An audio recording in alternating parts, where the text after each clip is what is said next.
Para seguir con la agenda, tenemos a la Asociación de Investigaciones y Estudios Sociales.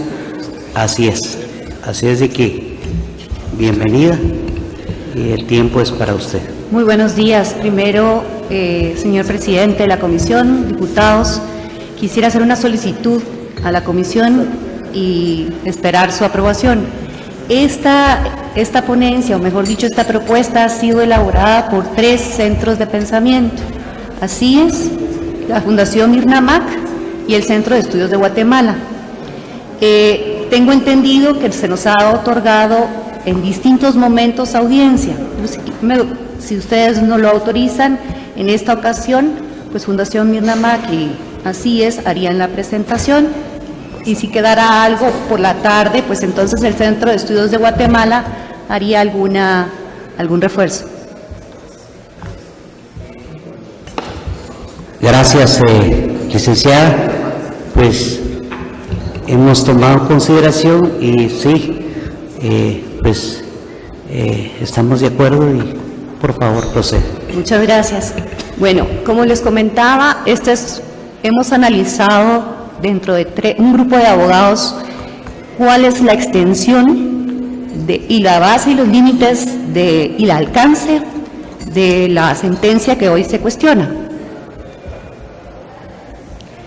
Primero, quisiera recordar que esta es una discusión que no es novedosa, que ya desde los acuerdos de paz se planteó, sobre todo en el acuerdo de paz sobre las reformas constitucionales y el régimen electoral, en donde se identificó la necesidad de fiscalizar el financiamiento privado para garantizar la transparencia y evitar que la preferencia de los electores no fuera suplantada por la capacidad de inversión económica. Además, esa consideración bien la tuvo el Congreso de tomarla en cuenta en el 2010, cuando realiza el decreto 4/2010. Por lo tanto, dio cumplimiento a esa asignatura pendiente desde los acuerdos de paz.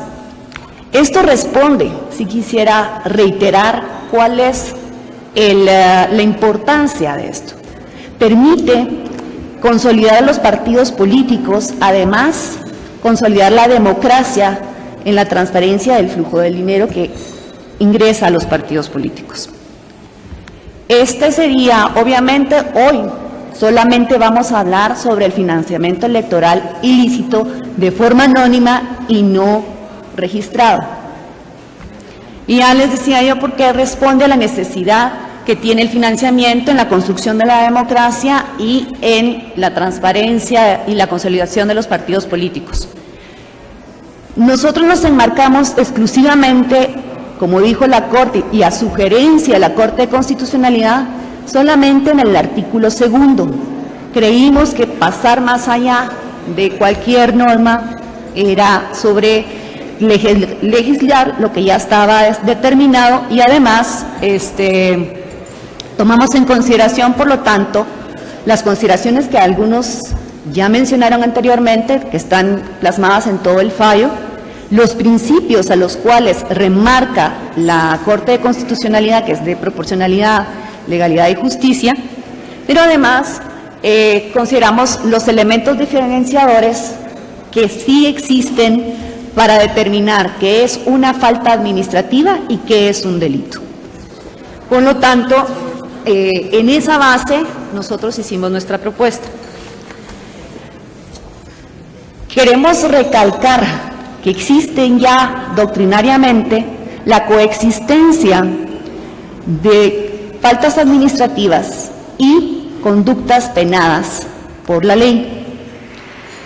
A lo largo de nuestro ordenamiento jurídico ya están establecidas, pero además la misma ley electoral, que tiene rango constitucional, permite esta situación en el artículo 88 establecido ahí. Entonces, se menciona, la ley electoral dice que también serán castigadas las faltas administrativas que hayan cometido las organizaciones políticas o las personas individuales y remite, pero también enuncia, y ahorita no tengo a la vista, pero ustedes lo conocen mejor que yo, y enuncia que cualquier conducta que haya sido tipificada deberá ser sancionada. Si ha sido tipificada como delito, deberá ser sancionada como tal. Es decir, si permite la coexistencia de estos. Autores han explicado también y han reforzado esta teoría. Uno de ellos ha sido Zaffaroni. En ese sentido, remarca también la posibilidad de que conductas administrativas que rebasen ciertos límites puedan ser sancionadas. Ya les hablaba yo, no voy a entrar en detalle a esto, y el licenciado Andy Yavalois hablará más sobre el tema. Muchas gracias. Efectivamente, el fallo de la Corte de Constitucionalidad se sustenta esencialmente sobre tres principios: el de proporcionalidad, el de aspiración a la justicia y el de racionalidad. Me quiero centrar, de estos tres quiero destacar el tema de la proporcionalidad, al que le dio mucha relevancia el fallo. Efectivamente, el enunciado del primer párrafo del artículo 407N estatuye una gradación de pena entre 4 y 12 años de prisión inconmutables. Y dice la Corte a lo largo del fallo de Marras que efectivamente no puede existir esa desproporción entre el enunciado de esa gradación y el supuesto contemplado en el segundo párrafo, que son dos consideraciones y circunstancias por completo distintas. En ese orden de ideas y en total respeto de lo ya manifestado ante esta honorable comisión, la propuesta que traemos es acomodar precisamente la proporcionalidad de la sanción penal a la circunstancia de Marras, que no puede ser bajo ninguna óptica, coincidimos en lo manifestado por los que nos han precedido en el uso de la palabra, no puede ser la misma consideración del primer párrafo.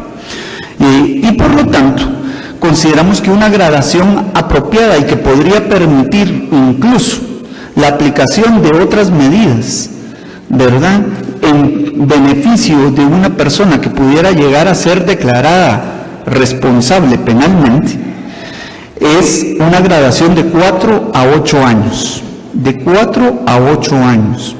Y ahí entonces estamos tomando en cuenta la definición de quiénes pueden ser estos sujetos activos, y que son toda persona, individual o jurídica, ¿verdad?, que bajo la condición de anonimato, porque por eso tenemos que tomar en consideración ese elemento, el de la condición de anonimato, aporta o bien recibe las dos primeras condiciones, ¿verdad?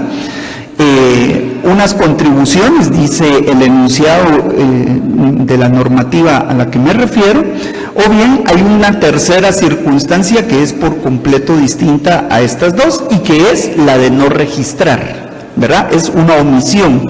En cualquiera de estas tres posibles alternativas, nuestra propuesta lo que trata es precisamente de que no exista esa sanción máxima a la que hacía relación el primer párrafo. La máxima es de 12 años. Y si le aplicamos el tercer párrafo, la cuestión se complejiza a tal manera que caería en un injusto, si nos permiten la expresión. En ese orden de cosas, no caemos necesariamente dentro de una falla de naturaleza administrativa que ya está regulada, como ya lo decía la licenciada Escobar en el artículo 88 de la ley electoral, porque no vamos a caer en duplicidad de normatividad y que nos puede generar un problema de hermenéutica para los órganos jurisdiccionales o administrativos que tengan que emitir resolución al respecto.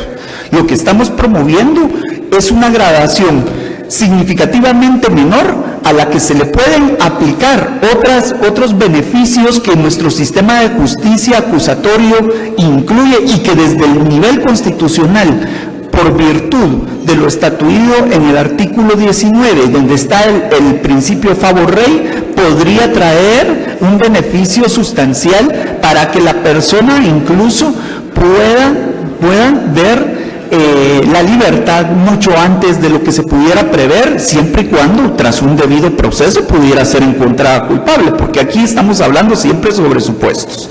Y un tercer elemento que me gustaría destacar es el caso de las personas jurídicas, que como ustedes saben, a partir de una de las reformas introducidas en nuestro ordenamiento sustantivo penal, el artículo 38 incluye la responsabilidad de las personas jurídicas que han sido encontradas culpables en un proceso legal y preestablecido sobre algún ilícito.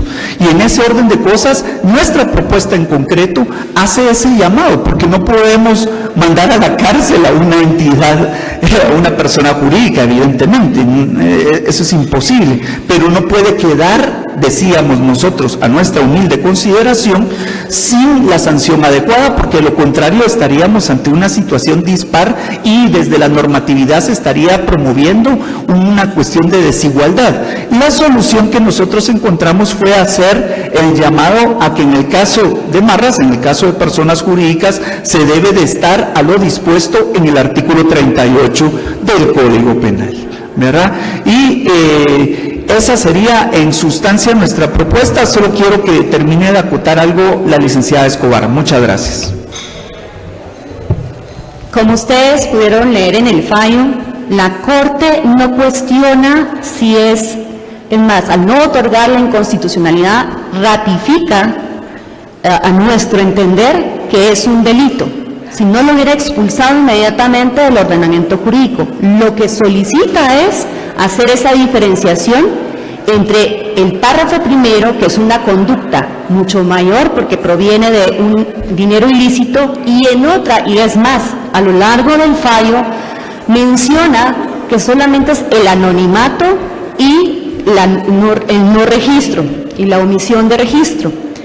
Cuando una persona solicita no participar, o mejor dicho, participar de forma anónima, ¿qué genera en el partido político?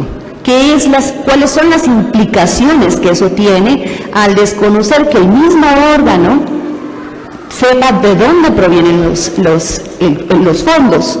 Ahí es donde la Corte hace énfasis. El anonimato, si no se utiliza, ya no, de hecho, en la legislación guatemalteca cada vez se elimina más el anonimato en todo su ordenamiento. Ya no hay acciones anónimas, ya no hay una serie de cosas. ¿Por qué? Porque se privilegia la transparencia en beneficio de la democracia y de la consolidación de los partidos políticos. Quien no presta su nombre o no da su nombre es porque algo quiere ocultar, y de ahí parte. Quien no registra, o el partido que no registra el dinero que ha recibido, no es una conducta apropiada, que dependiendo de cuál es, apropiada para la democracia y apropiada para los mismos partidos políticos. Recalcamos entonces que sí, cuando la Corte de Constitucionalidad se refiere y le sugiere a los jueces cómo interpretar la norma, recalca la ilicitud de esas dos conductas, no la cuestiona, únicamente cuestiona entonces la proporcionalidad. Por lo tanto, sí no consideramos, a diferencia de nuestros antecesores, que sea solamente una conducta administrativa. Y además, en congruencia con los preceptos constitucionales, permite su coexistencia de conformidad con el artículo 88 de la Ley Electoral y de Partidos Políticos. Muchas gracias. Entonces, si tienen dudas, estamos para servirles. Agradecemos a la licenciada por los aportes y, lógicamente, a las tres instituciones en las cuales ustedes el día de hoy se permitieron exponer. Vamos a continuar y le toca el turno a la Asociación Liberacionista de Guatemala. Así es de que bienvenido, y con ustedes la palabra. Muchas gracias, señor diputado. Andrés Fernández, Asociación de Liberacionistas de Guatemala.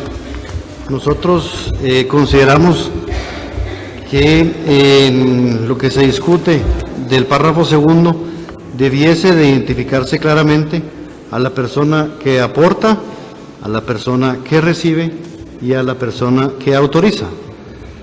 De esa manera se evita la discrecionalidad a la hora de que el tema sea juzgado y fomenta definitivamente la transparencia del financiamiento ilícito, que además nosotros pensamos que bajo ningún punto de vista debiese de ser satanizado per se, puesto que los partidos políticos sí declaran y se hacen de forma transparente el manejo de sus recursos, pues no tiene nada de malo. Por lo tanto, en ese mismo orden de ideas, pensamos que las penas debiesen ser menores a las que habla el párrafo primero, entre unos 3 y 8 años de prisión inconmutables. Eso es nuestras observaciones y sugerencias a lo que pensamos nosotros, debiese de incluirse en el párrafo segundo. Voy a presentarles a nuestro presidente, el señor Fernando Sandoval Madrazo, quien continuará con la presentación. Muchas gracias. Buenas tardes, señor presidente, honorables diputados. En representación de la Asociación de Liberacionistas de Guatemala, como ciudadanos responsables, preocupados por la situación política actual de nuestra patria Guatemala, tomando en cuenta la exhortación de la Corte de Constitucionalidad en el sentido de brindar participación a los diferentes sectores de la sociedad guatemalteca y de conformidad a la sentencia con el expediente 2951-2017 de fecha 12 de febrero del 2018, en la cual ordena revisar el artículo 407N del decreto 1773 del Congreso de la República, en el cual se establece el delito de financiamiento electoral ilícito con base en la proporcionalidad, racionalidad y justicia.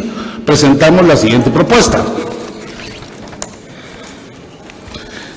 También se considera financiamiento electoral ilícito todo aporte anónimo, recepción de recursos, autorización de recursos a organizaciones políticas y o sus candidatos que realice cualquier persona individual o jurídica que no se identifique o que no se registre en el libro contable que para el efecto deberá de llevar la organización política y será sancionado con prisión inconmutable de 3 a 8 años. La sanción se incrementará en 2/3 partes cuando el delito sea cometido por quien ejerza empleo, cargo público o cargo de elección popular. Se destituirá de su cargo con el debido proceso y se le inhabilitará para optar a cargos públicos de por vida. Nosotros pensamos que mucha de la corrupción que actualmente vivimos se debe al financiamiento electoral ilícito, porque hoy contribuyen y mañana lo cobran. Necesitamos que esto se transparente. Señores diputados, sabemos que ustedes están trabajando por el bien de Guatemala y necesitamos que nos ayuden a transparentar esto, porque realmente la base o el principio de la corrupción está en el financiamiento electoral ilícito. Creemos que hay un consenso en la sociedad, hemos hablado con otras organizaciones y pensamos lo mismo. Creemos que esa es la raíz de muchos de los problemas que actualmente nos aquejan a Guatemala. Este proceso que empezó hace 2 años de cambio en el país, de lucha contra la corrupción y la impunidad, debe de ayudarse con leyes que ustedes tienen la responsabilidad en los hombros de sacarlas adelante para que nuestra amada Guatemala pueda transparentarse como país. Realmente creo que ya todo está dicho, ya una cosa más o menos que uno pueda decir, pero ya todo está dicho. Solo queremos dejarles el mensaje de que toda la sociedad estamos esperando que se haga algo, que no se quede esto así, que no sea una burla, porque penas muy pequeñas realmente o multas muy pequeñas, mejor cometo el delito y pago la multa. Nosotros necesitamos que esto se endurezca, que se transparente, que cuando alguien contribuya sea transparente, para que después no se lo lleguen a cobrar a la gente que está en el gobierno. Les agradezco mucho su atención, señores diputados, señores de la sociedad civil, que pasen buenas tardes. Muchas gracias. Queremos agradecerle al licenciado quien pues ha terminado con su exposición. Seguidamente tenemos a la organización Pensamiento Penal Guatemala. Así de que bienvenidos.